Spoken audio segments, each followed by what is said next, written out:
নমস্কার বন্ধুরা, সুনিতার হেসেলে সবাইকে স্বাগত। আজ আমি আপনাদের সঙ্গে শেয়ার করব নিরামিষ ঘুগনির রেসিপি। আমরা মেলাতে যে ঘুগনি কিনে খাই সেই রকমই আজ আমি মেলা স্টাইলের ঘুগনি তৈরি করে দেখাবো, খুব অল্প সময়ের মধ্যেই আর খুব কম মশলায়, খুব কম তেলেই আমি আজ ঘুগনিটা তৈরি করে দেখাবো। দেখুন, তার জন্য এখানে আমি সারা রাত ভিজিয়ে রাখা মটর নিয়েছি আর নিয়েছি কিছুটা আলু, ছোট টুকরো করে কেটে নিয়েছি। আর এই মটর আর আলুটাকে আমি একটা কড়াইয়ের মধ্যেই নিয়ে নিয়েছি। যে কড়াইতে আমি রান্নাটা করব সেই কড়াইয়ের মধ্যেই আমি এখানে মটর আর আলুটাকে নিয়ে নিয়েছি।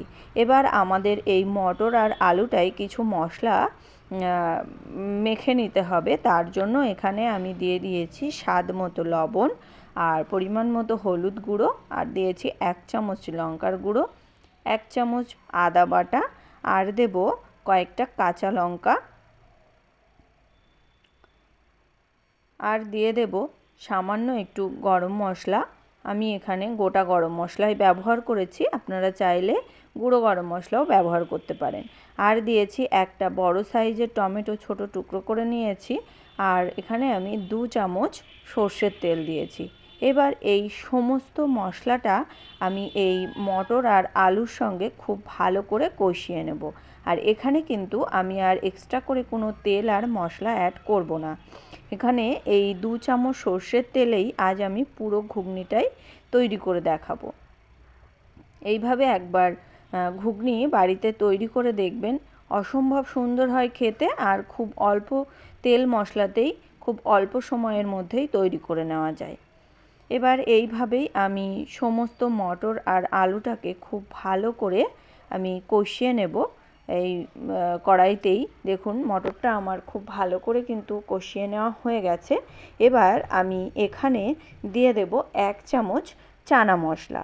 চানা মশলাটা আমি মাখিয়ে নেওয়ার সময় ভুলে গিয়েছিলাম, তার কারণে আমি এখন দিয়ে দিয়েছি। এবার এই চানা মশলাটা দিয়েও আমি আরও 2-1 মিনিট মতো একটু কষিয়ে নেব মটরের সঙ্গে। তারপরেই আমি এখানে দিয়ে দেব পরিমাণ মতো জল। তবে জলের পরিমাণটা একটু বুঝেই ব্যবহার করতে হবে, কেননা আমি এই ঘুগনিটাকে আমি প্রেশার কুকারে সিদ্ধ করে নেব। তার কারণেই আমি এখানে সামান্য মানে অল্প করেই জল দিয়েছি, খুব বেশি জল আমি এখানে কিন্তু ব্যবহার করিনি। এবার এই ঘুগনিটাকে আমি একটা প্রেশার কুকারের ভিতরে নিয়ে নিয়েছি। এবার এই প্রেশার কুকারের ঢাকনাটাকে বন্ধ করে দিয়ে আমি এটাকে 3 থেকে 4টে আমি হুইসেল দিয়ে নেব।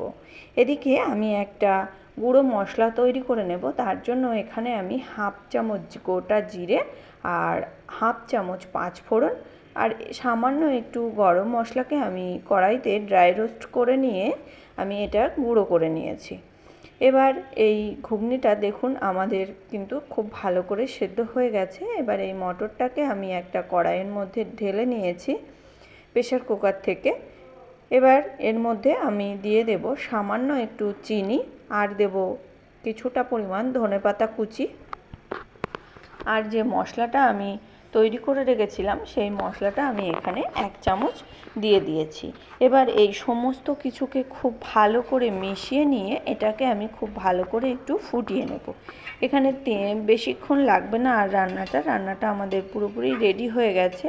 এখানে আমি 4 থেকে 5 মিনিট মতো এই ঘুগনিটাকে আমি একটু ফুটিয়ে নেব। আর এখানে দেখতেই পাচ্ছেন ঘুগনিটা কিন্তু আমি খুব বেশি সেদ্ধ করে নেইনি। আমি মটরটা আমার আস্তই আছে, কিন্তু আবার মটরটা নরম হয়ে গেছে। এরকমভাবেই আমি ঘুগনিটাকে সিদ্ধ করে নিয়েছি। এবার এটাকে আমি 4 থেকে 5 মিনিট খুব ভালো করে ফুটিয়ে নিলেই তৈরি হয়ে গেল আমাদের কিন্তু একদম মেলার মতন ঘরোয়া পদ্ধতিতেই ঘুগনি।